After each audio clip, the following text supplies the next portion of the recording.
vamos a vivir dentro de muy poco tiempo va a ser un mundo lleno de cambios en todos los sentidos, pues sobre todo en el sentido en el mundo espiritual, pero en lo económico, en lo político, en lo familiar, en todo. Y por eso les anunciaba el jueves que yo quería hoy hablar de algo que se ha estado comentando en estos días y que cada vez vamos a oír hablar más, y es del famoso nuevo orden mundial. ¿Cuál es la actitud del creyente? ¿Cuál es la actitud de un hijo de Dios ante todo esto? ¿Cómo podremos reconocer este tema del famoso nuevo orden mundial y todas estas cosas, ¿no? Vamos a leer unos cuantos textos de la Biblia, porque yo quiero que la Biblia sea la que habla tu vida, que la palabra sea la que habla tu corazón y te convenza y te muestre la palabra, el camino correcto, que te ilumine la palabra, y después tú tendrás que tomar tus propias decisiones. Quiero llevarles a dos porciones del Nuevo Testamento. Una de ellas se encuentra en el capítulo 13 del libro del Apocalipsis. Después volveremos a la segunda porción, que precisamente es la parte de la que nos leía nuestro hermano Maico esta tarde. En Apocalipsis capítulo 13, sabéis que el libro del Apocalipsis es un libro que a mucha gente le da como miedo. Algunas personas dicen, no lo leo porque no lo entiendo. Pero sin embargo, el libro del Apocalipsis no se escribió para confundir a nadie, sino todo lo contrario. Se escribió para aclarar dudas, se escribió para que la gente no tuviera miedo, sino que tuviera paz y tuviera tranquilidad. Es cierto que tenemos en nuestras manos un libro que tiene un lenguaje simbólico, un lenguaje donde a veces pues no entendemos a priori lo que nos quiere decir la palabra, porque, ya te digo, está escrito entre comillas en clave. Algunos dicen que para que si este libro, esta información llegara a la mano de los inconversos, no lo entendieran, pero los creyentes tenemos la base, tenemos el fundamento bien puesto y podemos entender las cosas que dice el Apocalipsis. Y hay muchas cosas que habla este libro, pero en el capítulo 13 habla de lo que llama la Biblia las dos bestias. Dos bestias. La palabra bestia es Jehová, y Jehová es una expresión que se utiliza para hablar de un animal que mete miedo, un animal que trae terror, pero al mismo tiempo un animal casi rayando lo mitológico, un animal que es una mezcla de realidad y de ficción. Y esa es la palabra que emplea la Biblia cuando habla de estos dos personajes.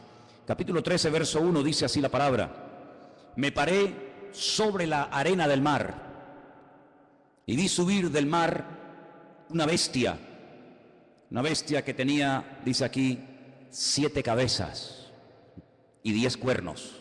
No hay ningún animal que hoy en día exista que sea así. Es algo totalmente metafórico, ¿no? En sus cuernos tenía 10 diademas y sobre sus cabezas un nombre blasfemo. La bestia que vi era semejante a un leopardo, pero sus pies eran como de oso y su boca como boca de león. Fíjate qué mezcla, ¿no?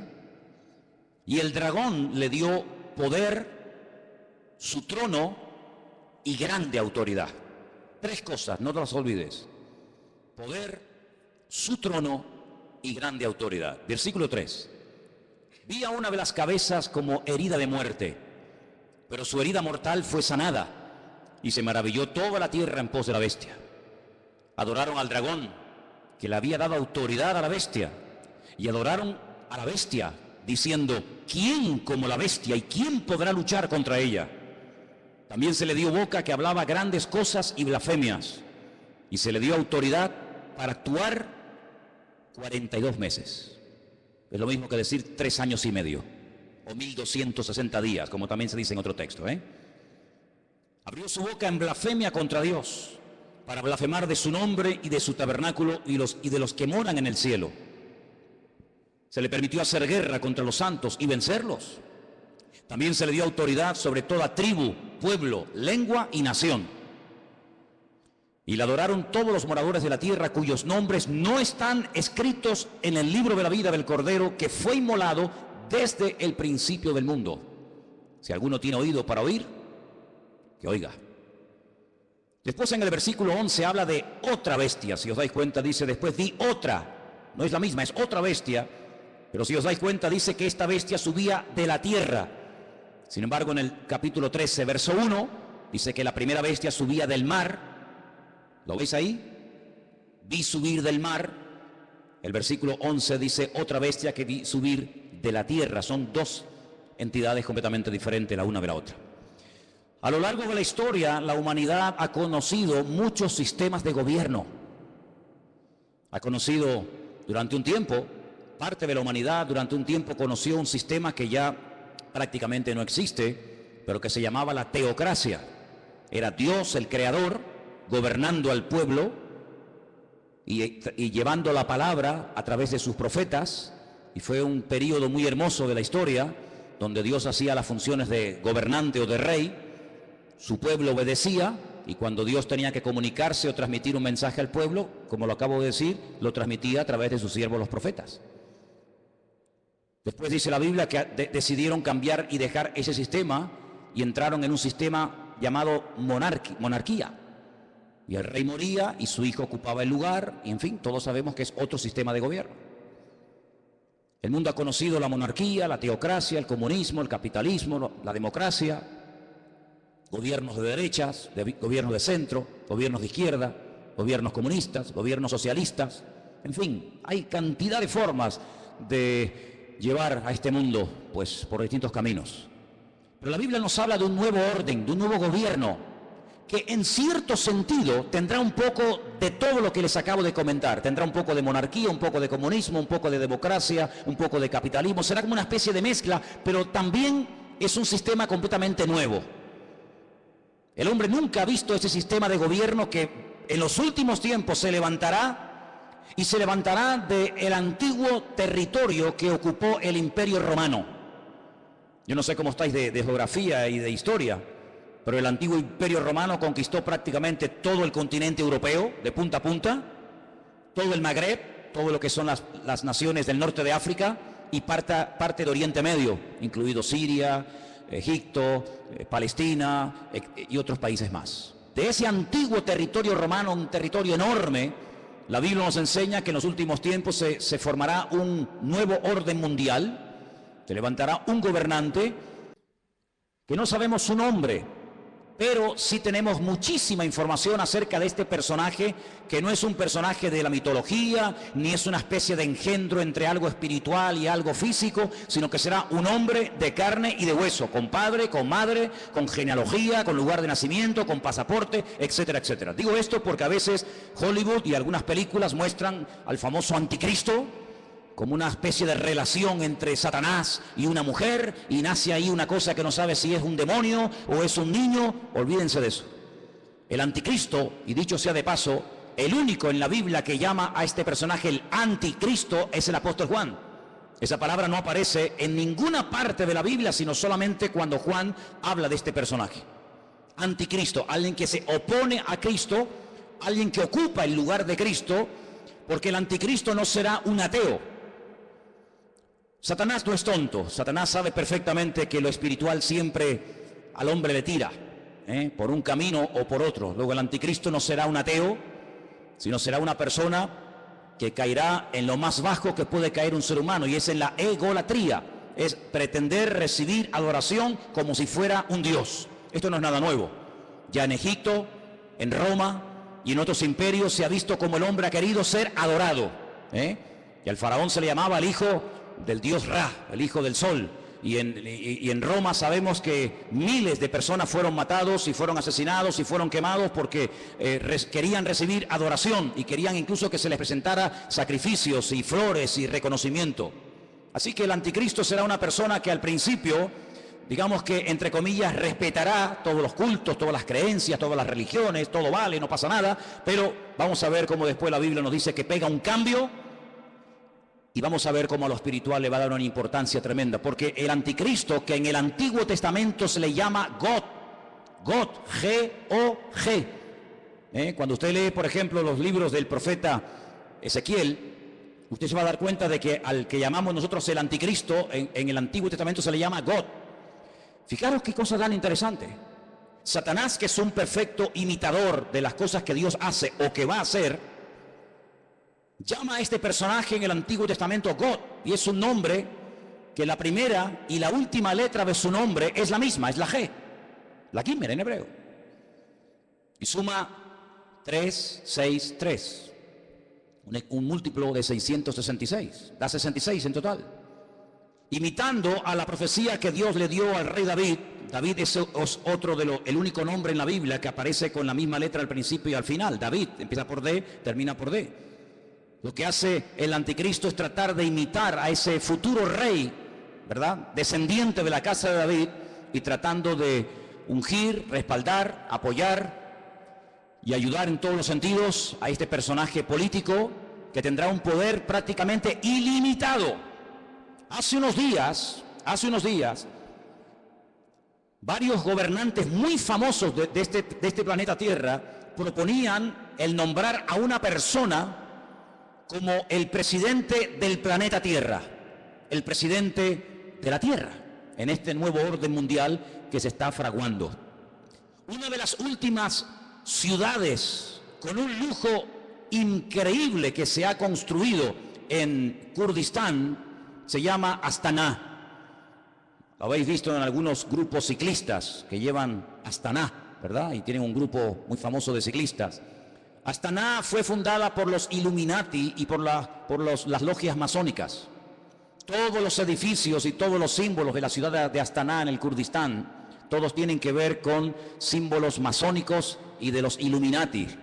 No voy a entrar demasiado en esto, pero los Illuminati son personas que pueden ser políticos, pueden ser presidentes de país, de gobiernos, pueden ser deportistas, pueden ser artistas, etcétera, etcétera. Y hablemos claro, son personas adoradores del diablo. En Israel hay una cueva que se llama la famosa cueva de Sedequías. Se llama la cueva de Sedequías porque cuando el rey Nabucodonosor sitió la ciudad de Jerusalén durante más de un año, el rey que en ese momento gobernaba Jerusalén se llamaba Sedequías y huyó por esa cueva, y dice que lo alcanzaron en la llanura del valle de Jericó, que está como unos 8 o 10 kilómetros de allí, y allí lo encontraron, le sacaron los ojos y se lo llevaron cautivo a Babilonia, a Irak.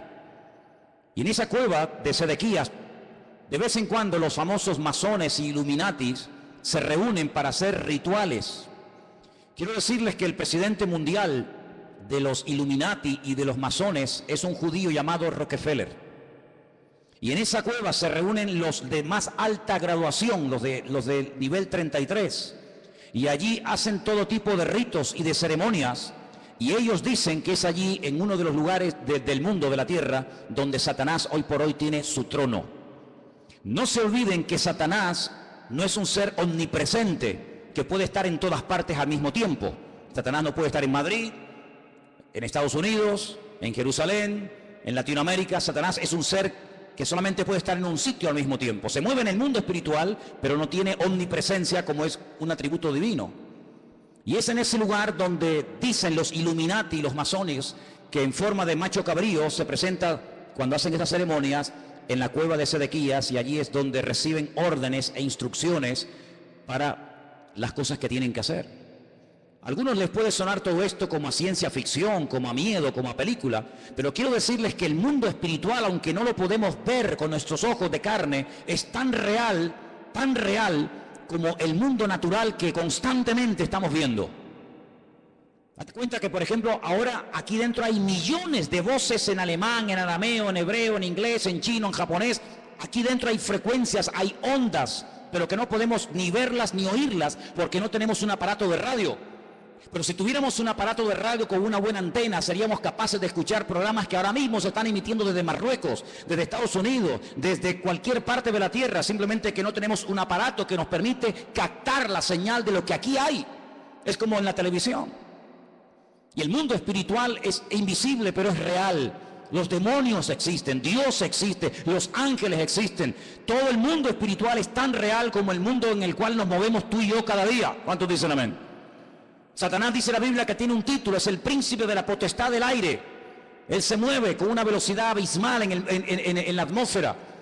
Y en ese lugar es donde Satanás hoy por hoy tiene su trono. Recuerden que en el libro del Apocalipsis, cuando el Señor le habla a una de las 7 iglesias, a una, no a las 7, a una le dice: aguanten, tengan paciencia, van a ser probados, van a tener dificultades, pero resistan, yo estoy con ustedes, porque yo sé dónde ustedes viven, donde Satanás tiene su trono.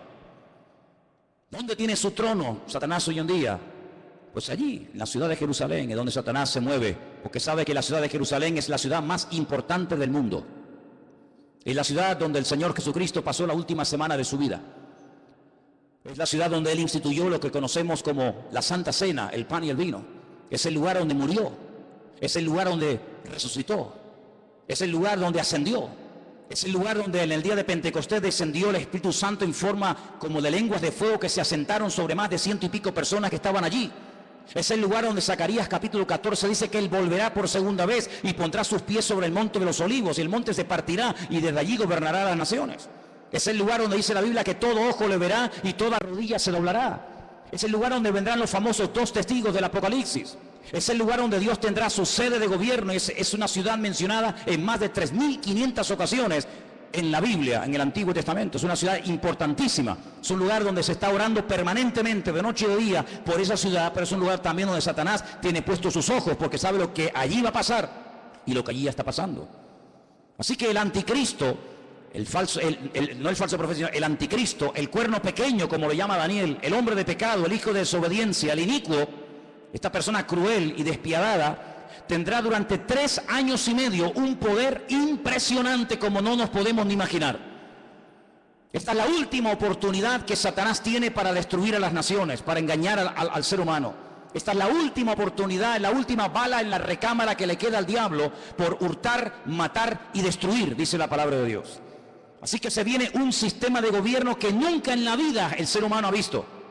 Pero, como hemos leído, este hombre, este falso Cristo, este falso Mesías, el anticristo, dice la Biblia que hará alianza, escuchen bien, hará pacto y tendrá el respaldo económico y espiritual de un ente espiritual, por así decirlo, de un grupo religioso que la Biblia lo denomina la Gran Ramera o la Gran Babilonia. ¿Y quién es esta Gran Ramera? ¿Quién es la Gran Babilonia? Bueno, voy a leerles algunas cosas y ustedes lleguen a sus propias conclusiones. La Biblia dice en el libro del Apocalipsis, seguimos en Apocalipsis capítulo 17,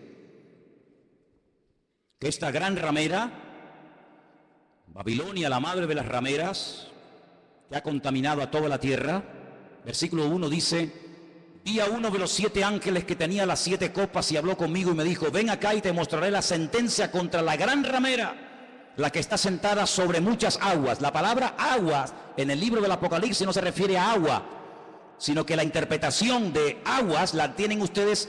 Hacemos un pequeño salto en el 17:15. Vean la interpretación. Las aguas que has visto donde la ramera se sienta, ¿qué es? Son pueblos, muchedumbres, naciones y lenguas. Esa es la interpretación de la palabra aguas, Entonces, vino a mí uno de los 7 ángeles que tenía las 7 copas y habló conmigo y me dijo: ven acá y te mostraré la sentencia contra la gran ramera, la que se ha sentado sobre pueblos, muchedumbres, naciones y lenguas. ¿Veis cómo lo podéis entender mejor?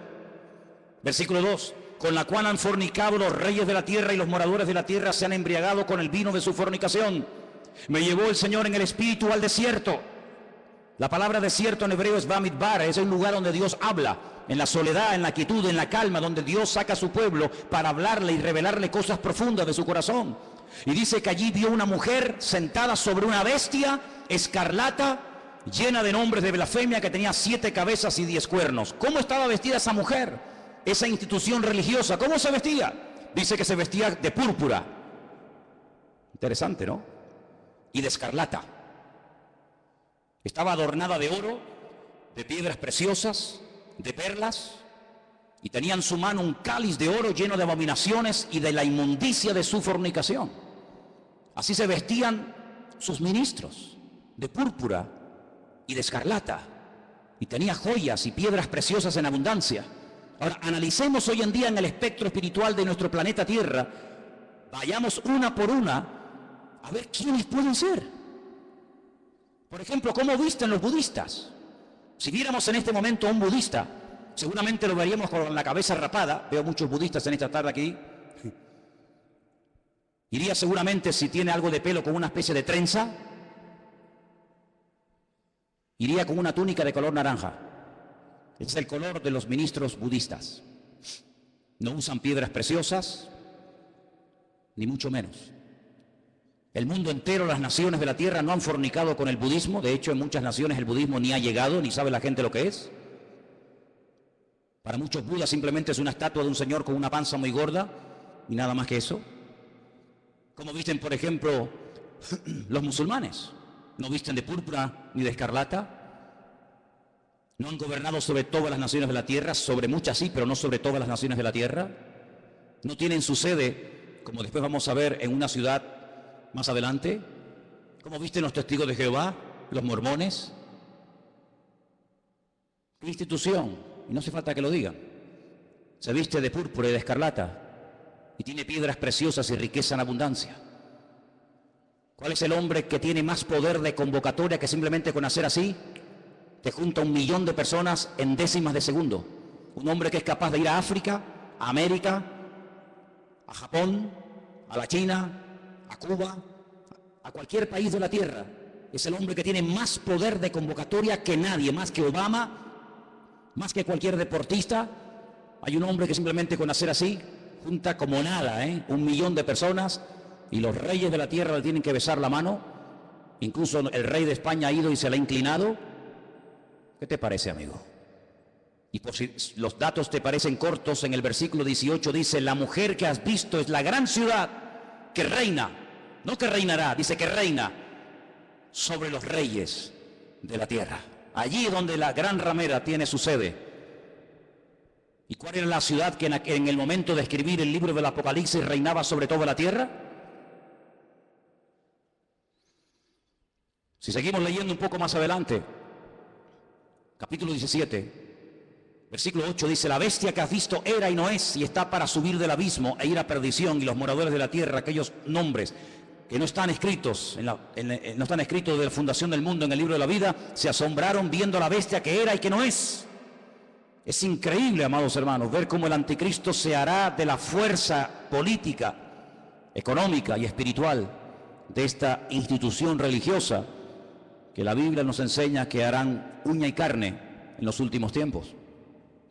Ahora bien, este anticristo no podrá hacer lo que le da la gana, sino que tiene un periodo muy corto de tiempo para llevar a cabo, digamos, su plan maléfico, que número 1 consiste en destruir al Estado de Israel.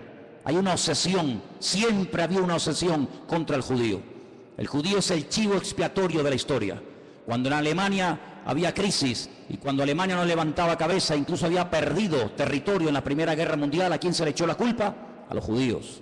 ¿Quiénes pagaron los platos rotos en la Segunda Guerra Mundial? Fundamentalmente los judíos y otras personas también, pero mayoritariamente los judíos. Cada vez que hay un problema, cada vez que hay un conflicto, la culpa la tiene el judío. Hay centenares y centenares de libros que nos hablan acerca de que si no existiera ese pequeño país que tiene tan solo 300 kilómetros de largo, 22.000 kilómetros cuadrados, un país que prácticamente es que ni se ve en el mapa, un 0,7% de la población mundial, todos los problemas del mundo se solucionarían. Pero permítame decirles que durante la Primera Guerra Mundial Israel no existía y hubo una guerra mundial. Y durante la Segunda Guerra Mundial Israel no existía y se mataron 60 millones de personas en territorio europeo y esa gente no existía, no estaban allí como pueblo. Pero siempre se ha tratado de buscar una especie de chivo expiatorio al cual echarle la culpa de todos los problemas. Y hay muchos libros que dicen que si Israel no existiera, si ese país no existiera, si se arrasara completamente a esta gente, el mundo sería un mundo de paz, un mundo más equilibrado, un mundo donde no habría tantas guerras y rumores de guerras. Así que el primer objetivo de este personaje es ganarse la confianza del Estado de Israel. ¿Y cómo se ganará según la Biblia la confianza de los judíos para que durante un tiempo corto, pero al fin y al cabo un tiempo, lo apoyen? Pues muy fácilmente, permitiéndoles cumplir el sueño que todo judío tiene durante 2000 años. No lo han perdido jamás. Han estado de aquí para allá, los han matado, los han quemado, los han crucificado, les han hecho de todo, pero siempre han tenido una obsesión en la mente, y es poder volver a Jerusalén y poder volver a ver reconstruido el templo de Jerusalén. El templo de Jerusalén fue destruido en el año 70 por las tropas romanas, capitaneadas por Tito, el hijo de Vespasiano, y desde el año 70 de la era cristiana hasta hoy, allí no hay templo. Los romanos araron aquel lugar, le cambiaron el nombre a Jerusalén y le pusieron Aelia Capitolina, le cambiaron el nombre de Israel por Palestina, para que nunca más nadie se acordara que una vez hubo una ciudad en la historia de la humanidad llamada Jerusalén y un país llamado Israel. Pero todos sabemos que ese país ahí sí sigue existiendo. 7 guerras. Ningún país moderno ha tenido que soportar 7 guerras, donde incluso ha tenido que pelear a veces hasta con 14 naciones a la vez. 14 naciones se han unido por tierra, por mar y por aire para destruir a esta gente, y en las 7 ocasiones no han podido hacerlo. Pero la Biblia nos enseña, y lo dice muy claramente en Ezequiel, en Daniel, en Zacarías, etcétera, que el enemigo intentará destruir a esta nación con armas nucleares. Y la palabra de Dios nos enseña que en un valle que está a las afueras de Jerusalén, llamado el valle de Jezreel, o el valle de Megido, se llevará a cabo una batalla tremenda que hasta la Biblia ya ha dado el nombre de dicha batalla, la famosa batalla de Armagedón. De hecho hay películas, ¿no?, que se llaman Armagedón. Y dice la Biblia que allí vendrán naciones de todas partes de la tierra. Atacarán por el norte, por el sur, por el este y por el oeste, por tierra, por mar y por aire. Y será un tiempo de angustia para Israel. La palabra de Dios nos enseña que más de 200 millones de soldados, escuchen bien, a Juan también le asombró, imagínate, nos asombra a nosotros escuchar esta cifra. Imagínate a Juan hace 2000 años en la isla de Patmos escribiendo el Apocalipsis. 200 millones de soldados se unirán con un solo objetivo: destruir al pueblo de Israel. ¿Y por qué tanta obsesión por destruir a Israel? Lo he dicho muchas veces y lo vuelvo a repetir, por una sencilla razón. Porque el Dios creador, el único Dios que existe, el Dios de Abraham, el Dios de Isaac y el Dios de Jacob, ha prometido bajo juramento, con su mano levantada, que Israel nunca será destruida, que Dios peleará por ese pueblo. A pesar de sus defectos, a pesar de su desobediencia, a pesar de su rebeldía, Dios defenderá a muerte a ese pueblo. El país, la nación, el imperio que sea capaz de destruir a Israel demostrará, número uno, o que Dios miente o que Dios no existe. Si Dios ha prometido defender a Israel a muerte y que nunca ninguna nación, ningún pueblo, ningún país, ningún arma forjada se podrá nunca levantar contra esta gente y ser destruida, si alguien logra destruir a Israel, si alguien logra botarlos al mar como intentó Jordania hace años atrás, pues simplemente demostrará que lo que Dios prometió era mentira, o que tal vez Dios ni siquiera existe, el Dios de ellos. Por lo tanto, el enemigo está tratando de demostrar por todos los medios habidos y por haber que Dios miente. Ya lo hizo en el principio de los tiempos, en el libro del Génesis. Cuando se acerca a la primera mujer, le dice: ¿por qué no comes? ¿Por qué no desobedeces a Dios? Y la mujer dijo: porque Dios nos dijo que si pecamos y si desobedecemos la ley de Dios, vamos a morir. Y Satanás le dice: Dios te ha mentido, no es verdad, tú no vas a morir. Lo que pasa es que Dios sabe que si comes de este árbol, si desobedeces a Dios, le harás la competencia, le harás sombra y serás otro Dios. Y eso Dios no quiere que ocurra. Y la Biblia nos enseña que aquella persona le creyó a diablo, le creyó a Satanás y le creyó a la mentira. Y así como la verdad te hace libre, la mentira te esclaviza y te destruye. Por eso a lo largo de la historia, desde Caín hasta nuestros días, Satanás ha intentado destruir al pueblo de Israel, al Dios de Israel. ¿Por qué? Porque él quiere ser adorado y reconocido. Y el anticristo, este hombre, este líder político, exigirá que se le adore. Dice la Biblia que cuando el templo de Jerusalén sea reconstruido, y quiero decirles que he estado muchas veces en Israel, muchísimas veces, y cada vez que he ido he tenido la oportunidad y la bendición de poder ir al Museo del Templo, donde puedes ver absolutamente todo, salvo el arca del pacto. Ya está todo preparado, todo dispuesto, todo listo para que se reconstruya por tercera vez el famoso templo de Jerusalén, en el único lugar del mundo donde los judíos pueden construir un templo. Los judíos no son como los evangélicos, que pueden construir iglesias en cualquier parte, o como los católicos, que construyen catedrales en cualquier ciudad del mundo. El judío tiene la orden, la prohibición de no edificar ningún templo en ninguna parte de la tierra, salvo en el monte Moriah, donde miles de años atrás el patriarca Abraham subió a lo alto de esa montaña a sacrificar a su hijo.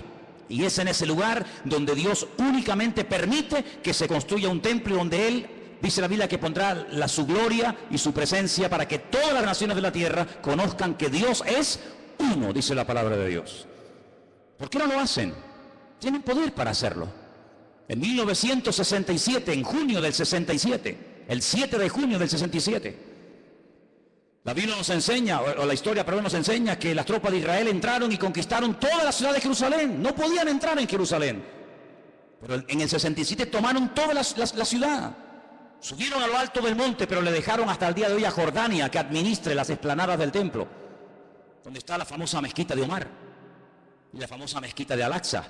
Pero es allí donde algún día, dice la palabra de Dios, que el templo será reconstruido. Y a los 3 años de ser edificado ese templo, nos dice en Tesalonicenses, justo a los 3 años, este personaje entra al lugar santísimo, lo profana, y entonces exige que todo el mundo le adore y le reconozca como el único Dios. Quiero leerles en 2 de Tesalonicenses capítulo 2, versículo 1, escuchen bien la lectura. Dice el apóstol Pablo: con respecto a la venida de nuestro Señor Jesucristo, eso está hablando, y nuestra reunión con Él, os rogamos, hermanos, que no os dejéis mover fácilmente de vuestro modo de pensar, ni os conturbéis, ni por espíritu, ni por palabra, ni por carta, como si fuera nuestra, en el sentido de que el día del Señor está cerca. Nadie os engañe en ninguna manera, porque no vendrá sin que antes venga la apostasía, el desmadre, el descontrol total y absoluto. En ese ambiente de desmadre, de descontrol, de guerras y rumores de guerra, de crisis y más crisis, en ese ambiente se levantará el anticristo. Porque viene ofreciendo paz, viene ofreciendo seguridad y viene ofreciendo estabilidad a un mundo que entrará en caos y entrará en picado y no habrá forma de solucionar el problema. Vendrá la apostasía. Dice la Biblia que en los últimos tiempos muchos que se llaman creyentes o cristianos o seguidores de Dios o de Cristo apostarán de la fe, llegarán a escuchar hasta espíritus engañadores, espíritus malignos, llegarán a creer en cuanta cosa rara y extraña aparezca por el escenario y se producirá un enfriamiento a nivel mundial por parte de muchos que se llaman creyentes. Dice, y el amor de muchos, a consecuencia de que se ha multiplicado la maldad, se enfriará. Y si aquellos días no fueren acortados, nadie se podría salvar. Dice, más por causa de los escogidos, y por ahí están los listos de turno que siempre dicen, no, pero los escogidos son los judíos, no somos nosotros. Eso es mentira. Están engañados. Si están enseñados, están engañados. La palabra escogido es ecleto. La palabra ecleto aparece en Primera de Pedro, cuando Pedro le escribe a gentiles, no a judíos, a gentiles, y les dice, vosotros que antes no erais pueblo, si eran judíos, eran pueblo. No, pero es que vosotros no erais pueblo, porque el único pueblo que Dios tuvo en el pasado fue Israel. Vosotros que no erais pueblo, ahora sois pueblo de Dios. Real sacerdocio, amén. Nación santa, pueblo escogido por Dios, para que anunciéis las virtudes de aquel que os llamó de las tinieblas a su luz admirable. Es decir, la palabra que toma Pedro, que es ecleto, es exactamente la misma que aparece en Lucas 21 y en Mateo 24 cuando habla de escogidos. Dios tiene solo un pueblo, Dios no tiene dos pueblos, Dios tiene un solo pueblo. Y en ese pueblo forman parte todos aquellos hombres y mujeres que han aceptado a Cristo como su Señor y Salvador personal. Punto. ¿Cuántos dicen amén? Y dice que si no fueren acortados aquellos días, pero por causa de los escogidos tiene que acortarlo, nadie se podría salvar.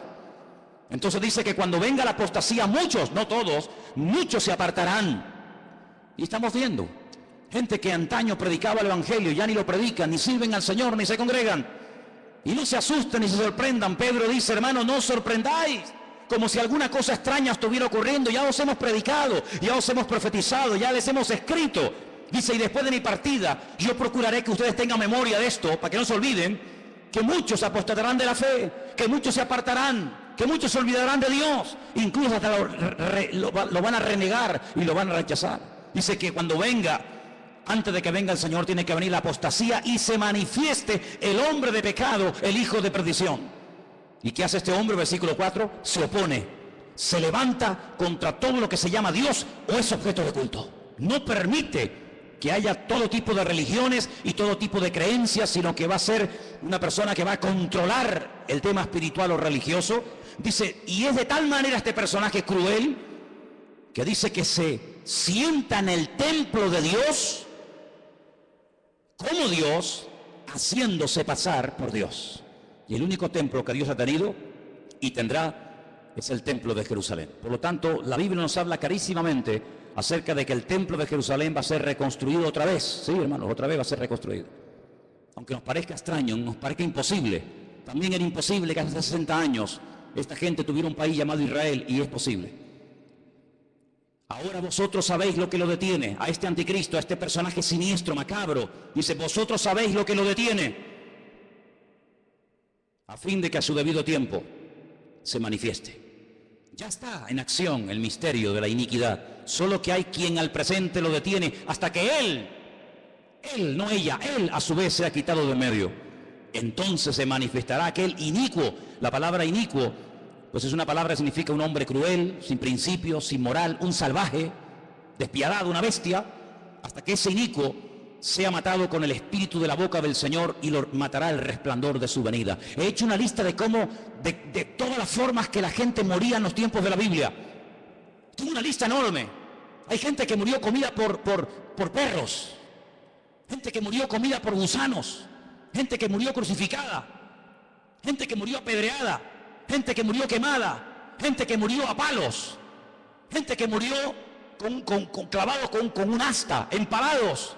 Hay un montón de tipos de muertes en la Biblia, pero nadie ha muerto como morirá el anticristo. Dice que lo matará el resplandor de la venida de nuestro Señor Jesucristo. Así como el resplandor de la gloria del Señor tiró al suelo al apóstol Pablo y se convirtió y sirvió al Señor con toda su alma y con todo su corazón hasta el último minuto de su vida, el anticristo morirá no de forma natural, sino morirá por el resplandor de la gloria y de la presencia del Señor. Y dice la Biblia hasta dónde va a ser enterrado. Por ejemplo, si quieren saberlo, en Ezequiel 39, del 11 al 14, lean en casa este texto, repito, Ezequiel 39, del 11 al 14, y dice que allí, en Israel, en un valle, Dios le tiene preparada sepultura al anticristo para que todos los que pasen por aquel lugar sepan que hasta aquí, amigo, hasta aquí te permitió el Señor llegar, y aquí tienes sepultura para que todo el mundo que pase sepan que hasta aquí llegó tu fuerza y llegó tu capacidad. ¿Qué te parece? Así que este personaje es un personaje político que tendrá el apoyo de esta institución llamada, según la Biblia, la Gran Ramera o la Gran Babilonia, y durante 3 años y medio atormentará a las naciones. Durante 3 años y medio tratará de llevar a las naciones al auténtico desastre y al auténtico caos. Y hay muchos datos acerca de este personaje en la Biblia. Les voy a leer algunos. Se van a quedar sorprendidos lo que la Biblia nos dice acerca de este hombre. Por ejemplo, en capítulo 7 de Daniel, miren lo que dice acerca de este personaje. Daniel 7.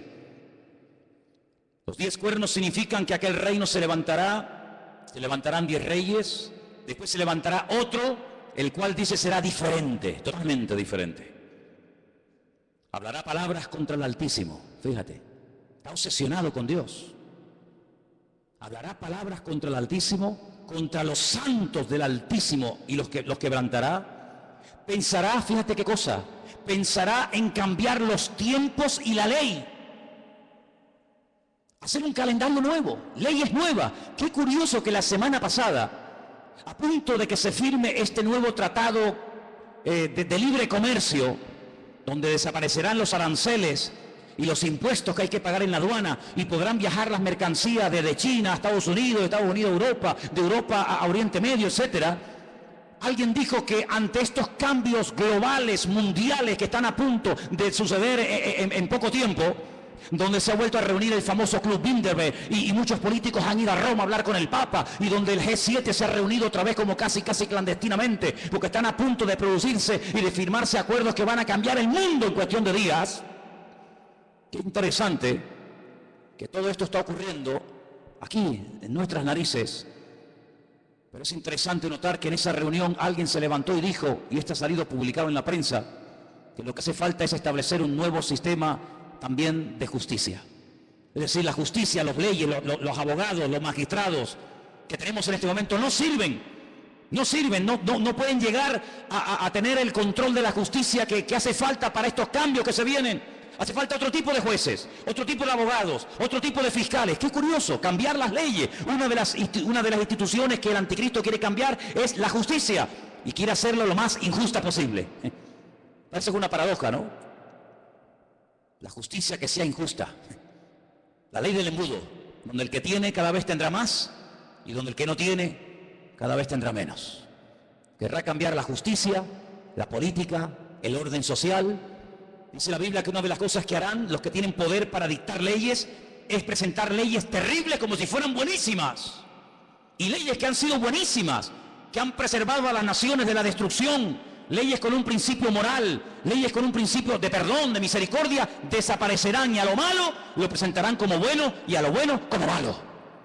El jefe de todos los masones de Europa, Jacques Chirac, expresidente de la República de Francia, padre de la Constitución Europea, incluso ha llegado a proponer que en un ambiente de libertad, de igualdad, el ser humano puede llegar a casarse con un animal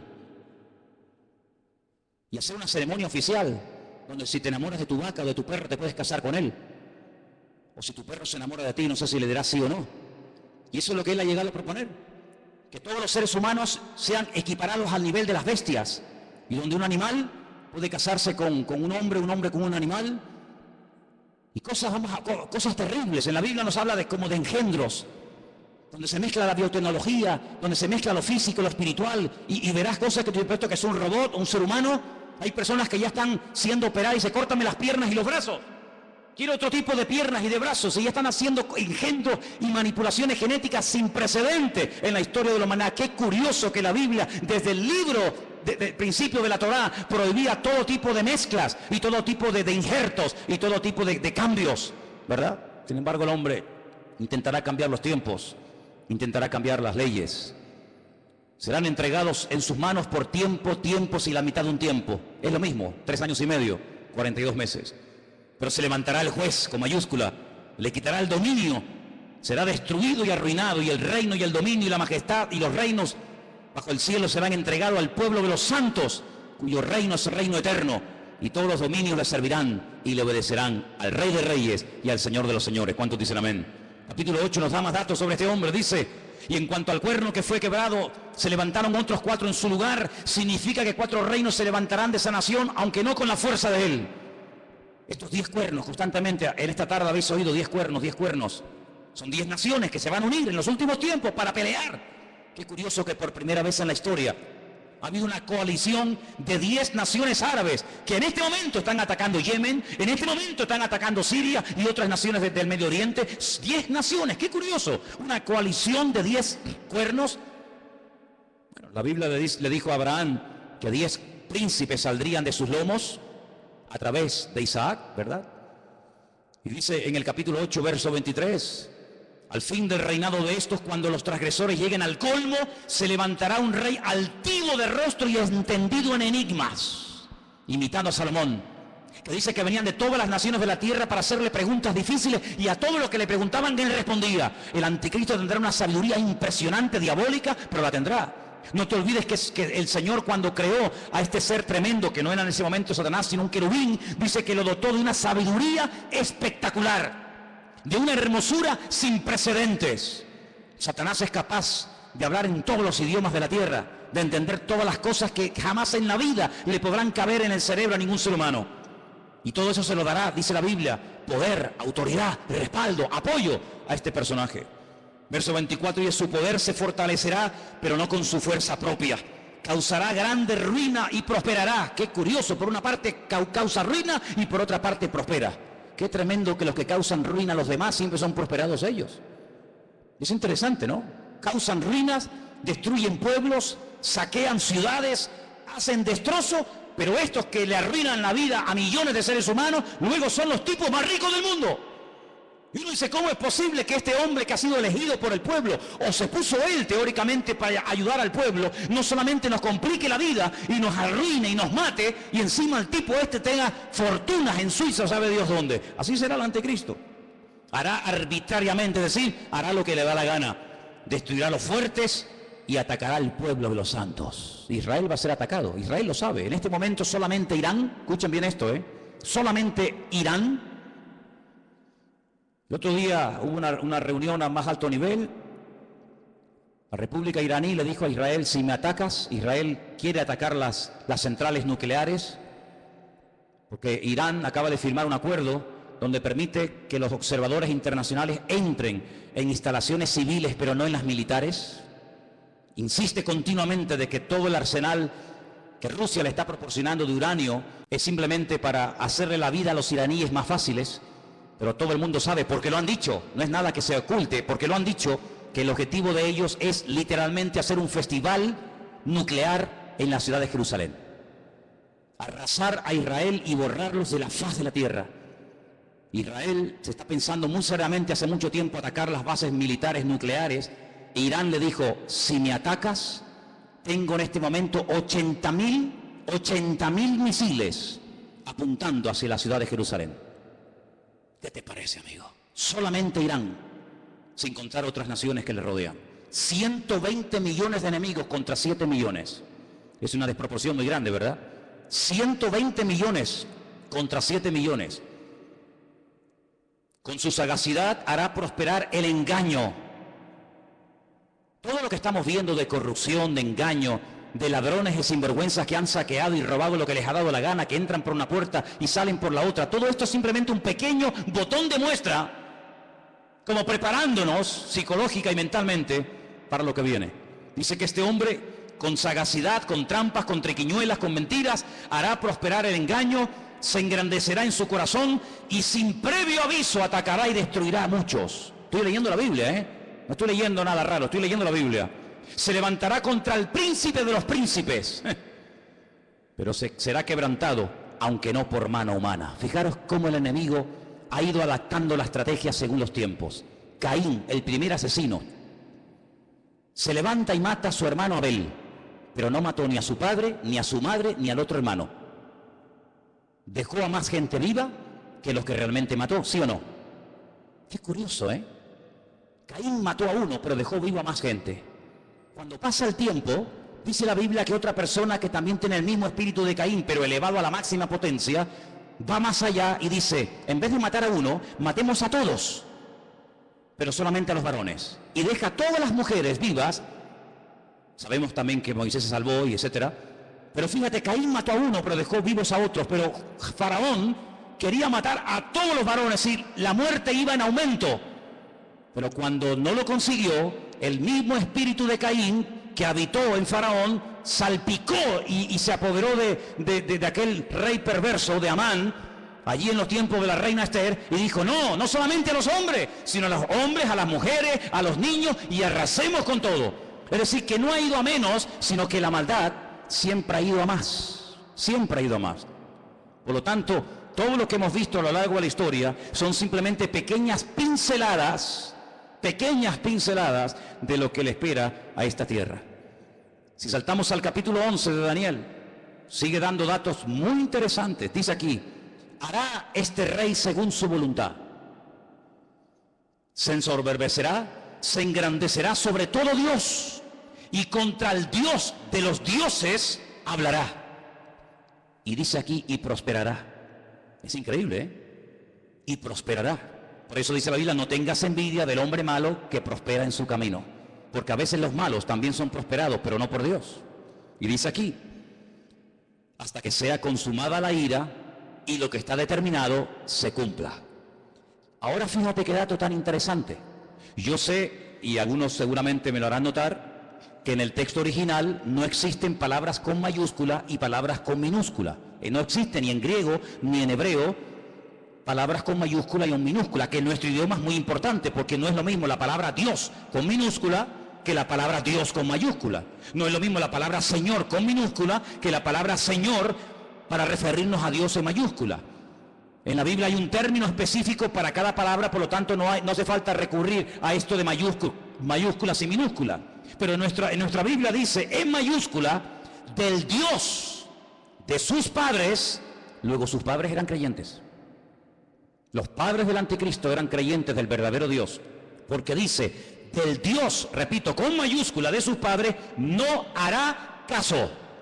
Fue criado en una educación, digamos, religiosa, correcta, con el Dios verdadero, lo mamó en la casa con sus padres, pero dice, no hará caso de ese Dios, de esa enseñanza, y dice algo interesante que puede tener varias interpretaciones.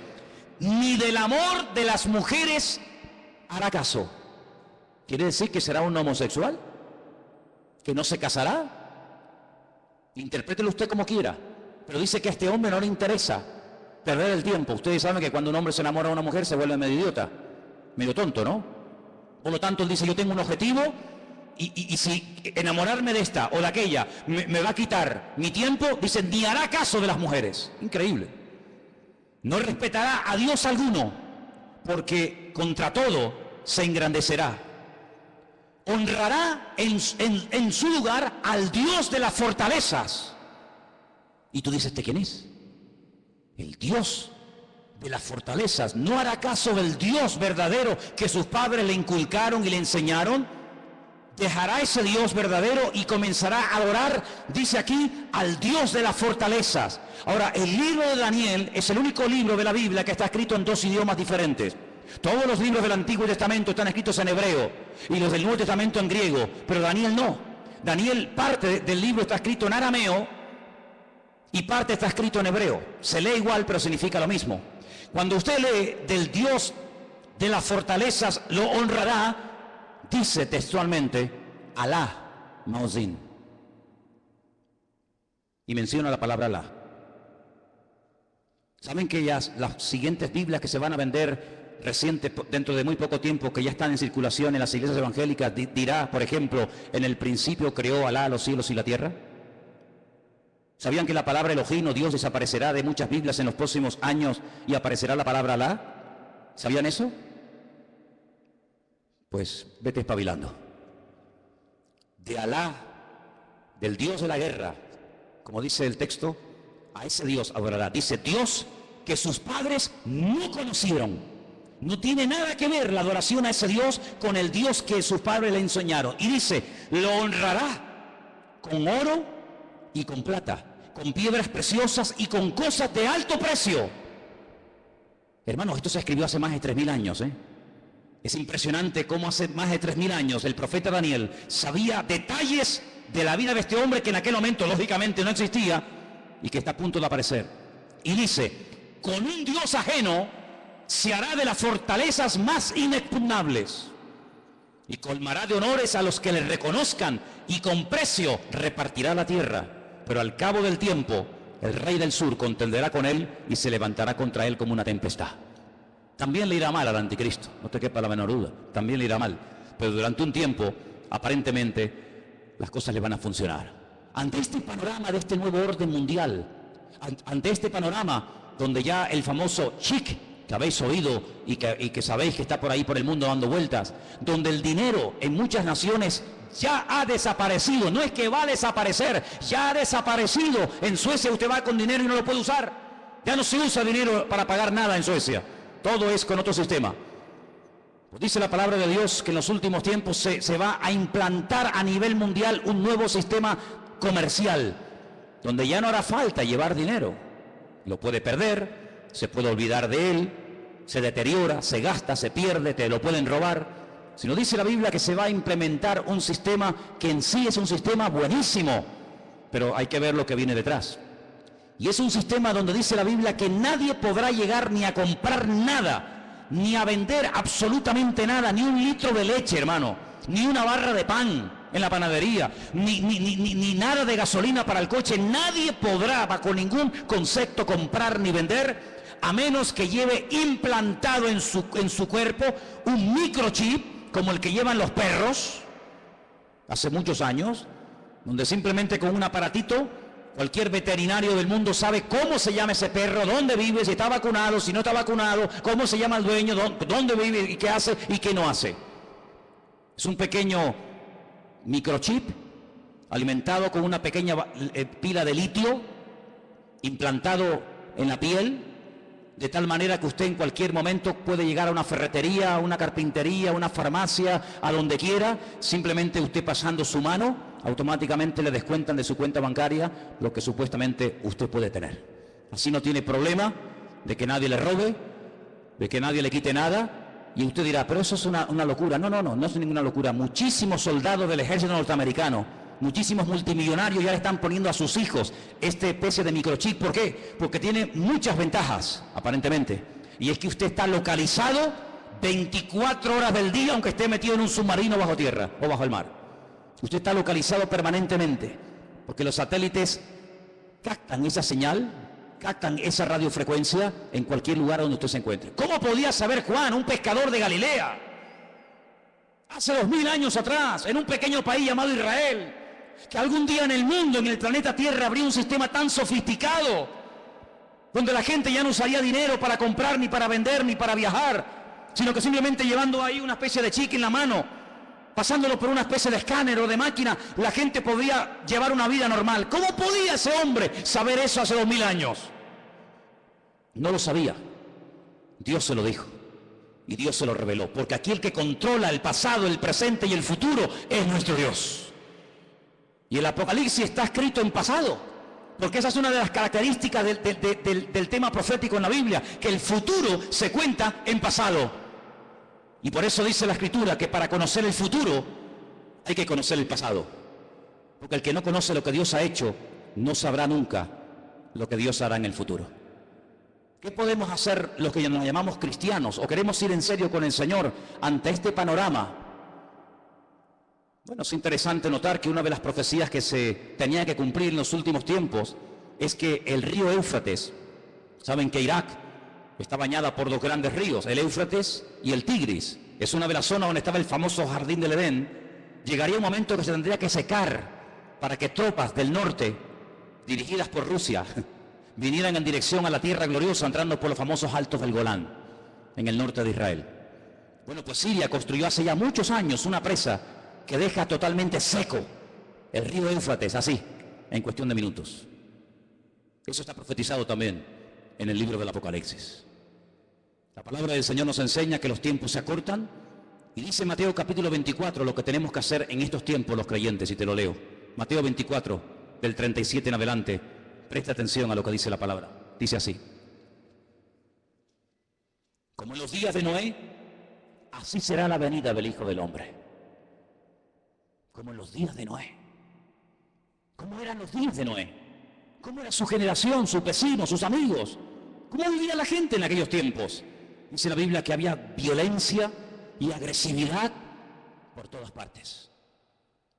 No piensen ustedes que se vive tan tranquilo en todas partes de la tierra como de momento vivimos aquí. Muchos de los que están aquí pueden dar testimonio de que naciones hermosas y tremendamente ricas, es muy difícil hoy por hoy vivir en ellas debido al alto índice de muerte, de destrucción que hay. La gente tiene miedo a salir a las calles. Dice la Biblia que llegará el momento en el que la gente más pacífica, aquella chica que cuando caminaba dice que ni siquiera se atrevía a poner el pie en tierra, de lo delicado y de dulce que era, ten cuidado porque se te puede llegar a convertir en tu peor enemigo. Donde los padres serán capaces de entregar a sus hijos, donde los hijos serán capaces de traicionar y de vender a sus padres, etcétera, etcétera. Como los días de Noé, violencia, agresividad, perversión, algo impresionante. Si nos metiéramos a dar datos de la cantidad de perversión que hay con niños, con jovencitas en muchas partes del mundo y muchas muy cerca de aquí, nos quedaríamos realmente sorprendidos de ver cómo hemos superado con creces a las famosas ciudades de Sodoma y Gomorra. La perversión ha llegado a unos niveles indescriptibles. Sigo leyendo en el versículo 38. Porque como en los días antes, días hermano, no años, días antes del diluvio, ¿qué hacían? Comían, bebían, se casaban, se daban en casamiento hasta el día en que no entró en el arca. ¿Cómo es posible que está a punto de venir un diluvio, que vamos a morir todos como ratas, que no hay escapatoria? Y te estés casando, pero ¿casando para qué? Si mañana vamos a morir todos. Y haciendo negocios a largo plazo, y haciendo inversiones, y comprando, y vendiendo, y comiendo, y bebiendo, cuando te quedan 20 horas de vida. Oye, si tú supieras, dime la verdad, hermano y hermana, si tú supieras con toda seguridad que te queda una hora de vida, ¿qué harías? Dime qué harías. ¿Llamarías ahora a tu hijo, a tu hija? ¿Harías algo? No, todavía queda mucho tiempo, sí. Esa actitud de diferencia, de decir, bueno, no hay tanta prisa, tampoco es para tanto, no exageres tanto, Manolo, que todavía queda mucho tiempo, que soy muy joven, que queda mucha vida por delante, sí, también la que enterré ayer le quedaba mucha vida por delante, y con 44 años recién cumplido el lunes, ahora está, donde todos sabemos que está, toda la vida le quedaba por delante, claro, un chaval con 44 años, pues, hombre, pues imagínate tú lo que puedes vivir, casi otros 40 años más, pues no, se acostó a las 9 de la noche, y a las 7 de la mañana, su vida se apagó. ¿Qué te parece? Días antes del diluvio, Noé estuvo predicando y diciendo a la gente, viene el diluvio, que Dios va en serio, Dios te ha dado oportunidad, otra, y mañana, y pasado, y nada, y no hacían caso. Así será la venida del Hijo del Hombre. Dice, no entendieron. Oye, ¿no te ha pasado? Gente inteligente, gente con más o menos un mínimo de cultura, un mínimo de, no sé, de luz, que tú le hablas de cualquier cosa y todo lo entienden. Le hablas de política, 3 horas hablando de política. Le hablas de fútbol, va, pero yo te cuento. Le hablas de lo que quiera.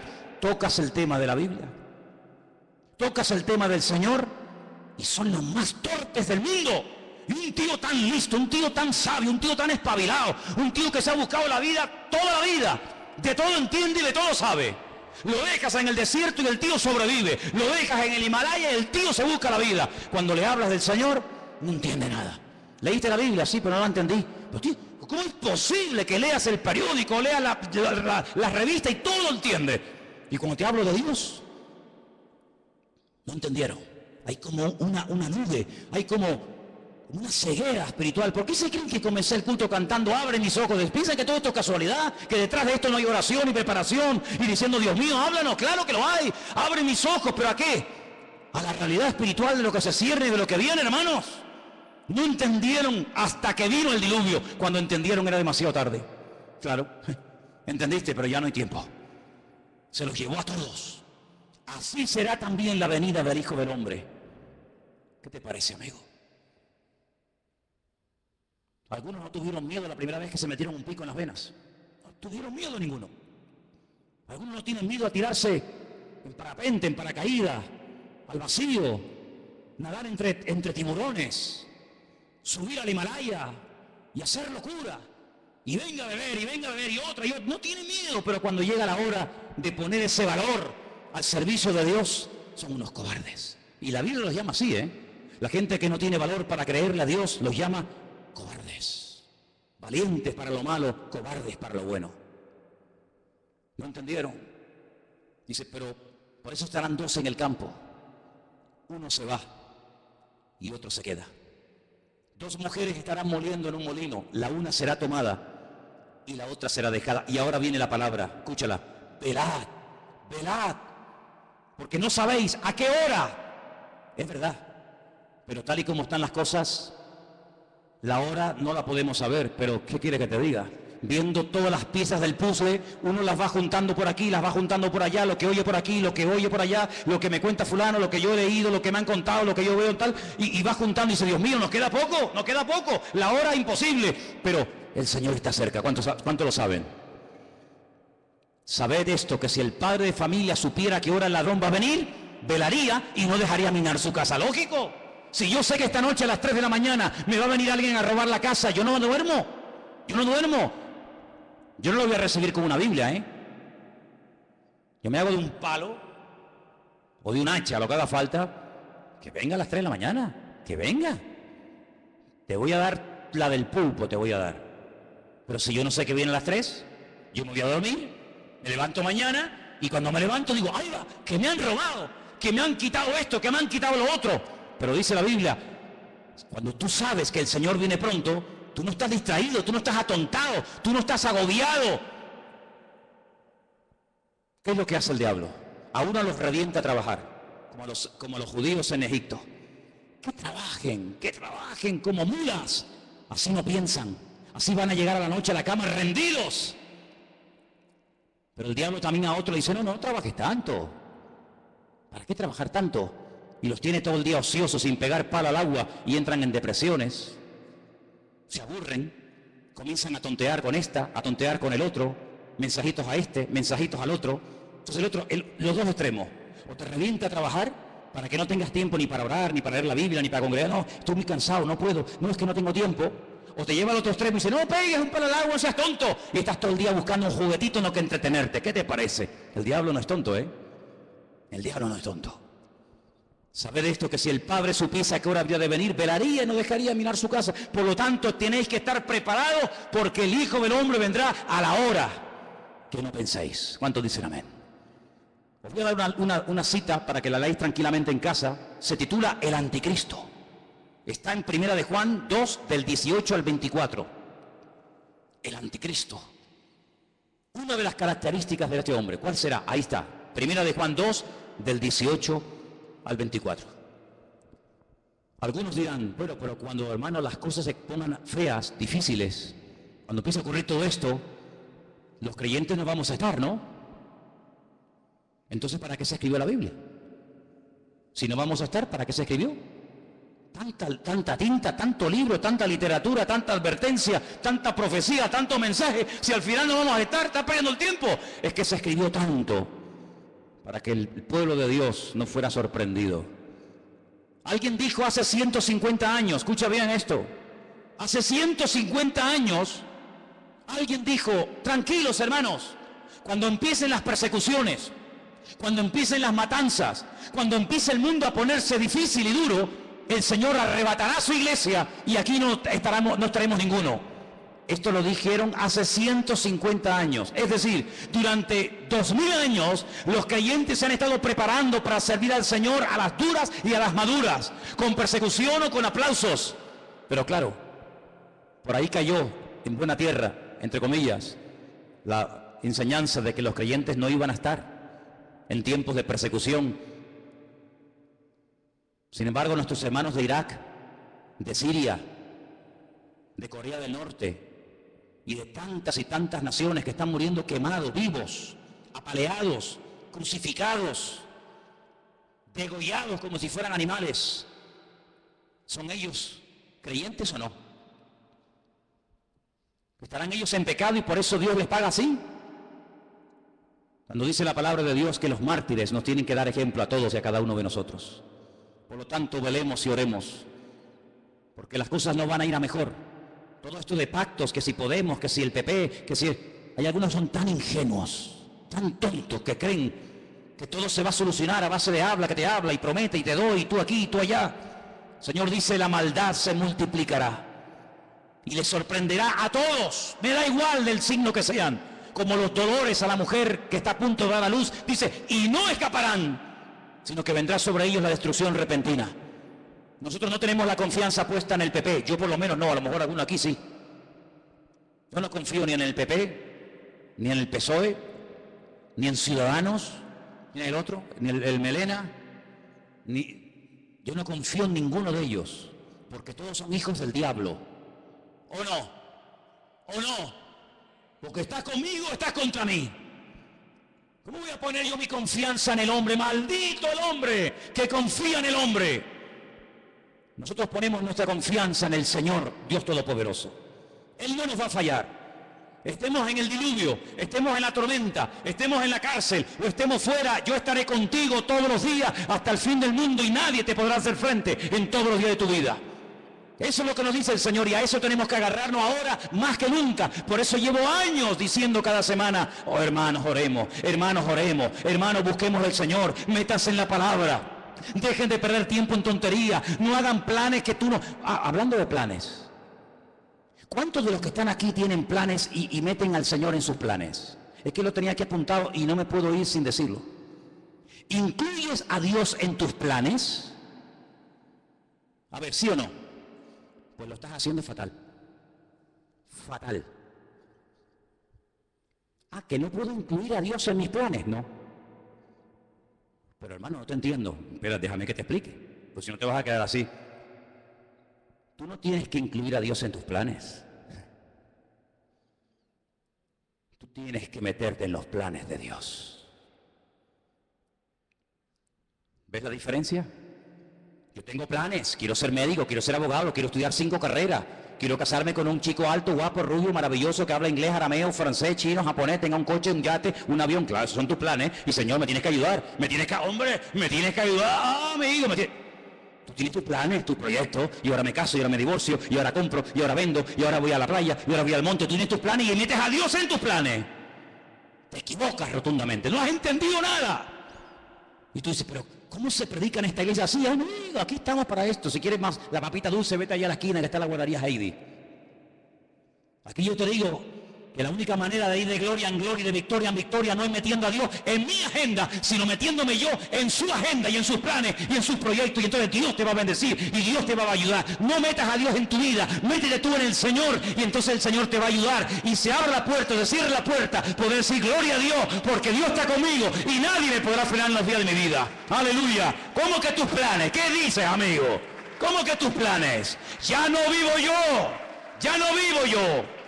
Es Él el que vive en mí. Por eso es muy difícil ser cristiano. Porque ¿a quién no tiene planes? ¿A quién no le gusta? Hombre, a mí me han dicho, ¿cuántas veces me han dicho? Ay, yo sé que el Señor tiene que venir, pero que no venga ahora mismo porque yo me quiero casar. Ah, bueno, pues nada. Entonces, dile al Señor, Señor, no vengas de momento porque me he comprado el vestido, me he comprado los zapatos. Y claro, si vienes, ¿cómo me los pongo? Esa es como me dijo a mí una chica cuando inauguramos esta iglesia hace 14 años atrás. Tuvimos cultos sábado y domingo. Y el sábado le dije, mira, cantas tú y tú, y el domingo cantan otras hermanas Y me dice, no, hermano, yo canto el sábado y el domingo. Digo, no, tú cantas el sábado y otro el domingo. Que no, digo, hombre, ¿cómo no? Vamos a ver. Y digo, pero tú, ¿por qué tanto empeño en cantar también el domingo? Y me dice, porque me he comprado 2 vestidos. Me he comprado uno para el sábado y otro para el domingo. Y si no canto el domingo no me van a ver el vestido nuevo. Y yo le dije, pero tú vienes aquí a la iglesia para presumir de vestidos. Porque si vienes aquí a aparentar y a presumir, aquí te sobra el sitio, hija. Así que ahora no vas a cantar ni el sábado ni el domingo, mira lo que te digo. Pero aquí no venimos a verte a ti. Aquí venimos a adorar al Señor. Y cogió y se fue. Se fue a cantar donde le aplaudían.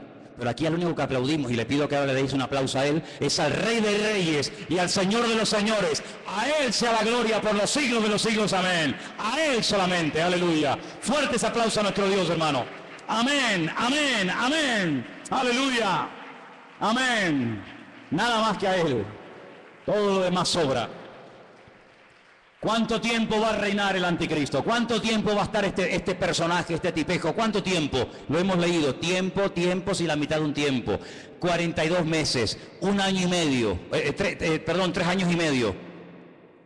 ¿Eso es lo que va a durar? 3 años y medio. ¿Pero cuánto va a durar el reino de nuestro Dios? Por los siglos de los siglos. Amén. Sí, tú tendrás tu tiempo de gloria, como mucho que ves en televisión. De plató en plató, de programa en programa, parece que pasa un tiempo y desaparecieron. Cierra tus ojos, hermano. Empápate de la Biblia.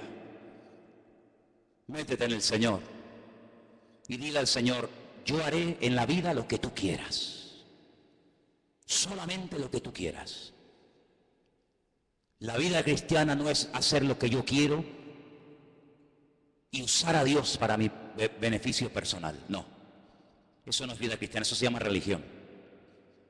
Eso es religión, donde yo hago lo que me da la gana y Dios está a mi servicio 24 horas al día en lo que yo quiera y en lo que yo pida. Eso es religión, donde yo pongo las normas, donde Él está para servirme a mí. Evangelio es, yo no tengo planes, yo soy un siervo en las manos de Dios y yo haré y me casaré o no, y compraré o no, iré o no, a donde Dios quiera. Eso es el Evangelio. Lo otro es religión. Y por eso, amados hermanos, yo le digo a todos los jóvenes que están aquí esta noche, muchos de ustedes que se están matando estudiando, pregúntale al Señor si eso es lo que Dios tiene para tu vida. Porque si eso es lo que Dios tiene para tu vida, gloria a Dios, qué bueno. Pero ¿y si eso no es? Si eso no es, hijo, hija, pregúntale al Señor qué quiere hacer con tu vida. Porque a Noé cuando le habló le cambió la vida. Y a Abraham ni te cuento. Y a Pablo ni te cuento. Cuando Dios le reveló sus planes a David, a Moisés y a los personajes de la Biblia, les cambió la vida. Ya no se podían dedicar a cualquier otra cosa. Porque Dios tiene planes. Claro que los tiene. Para mí, para ti. ¿O qué te crees? ¿Que estás aquí por casualidad? No.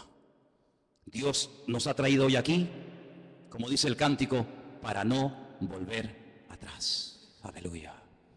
Y en esta tarde, cuando te acerques a este pan y a este vino, dile al Señor, te lo pido, dile, Señor, quiero hacer tu voluntad, Señor. Quiero hacer tu voluntad. Bendito sea el nombre del Señor. Señor, ayúdanos a darnos cuenta que el mundo, como tu palabra profetiza, irá de mal en peor. Pero nosotros iremos de gloria en gloria y de victoria en victoria, porque tú así lo has determinado para tu pueblo. Señor, sabemos que el mundo te ha dado las espaldas, sabemos que el mundo no se somete a tu voluntad ni a tu palabra. Así les va. Pero pedimos, Señor, que a nosotros, tus hijos, este rebaño pequeño, nos des la bendición de servirte y de estar preparados para lo que le viene a este mundo encima. Este mundo va a ser sacudido, todas las naciones de la tierra van a ser zarandeadas como el trigo. Pero te pedimos, Señor, que tú nos protejas y nos libres del maligno. Y podamos con tu ayuda y con tu bendición mantenernos firmes contra las acechanzas del maligno. Ayúdanos, Señor, en esta noche a tomar conciencia de los tiempos que se avecinan, Padre. El mundo está haciendo sus movimientos, reuniones por aquí, reuniones por allá. Ellos saben a dónde apuntan, ellos saben lo que quieren. Ayúdanos también a nosotros, mi Dios, a estar preparados para que estas cosas no nos sorprendan como ladrón en la noche. Bendito sea Jesús. Ahí sentado como estás, prepara tu corazón para venir a la mesa del Señor.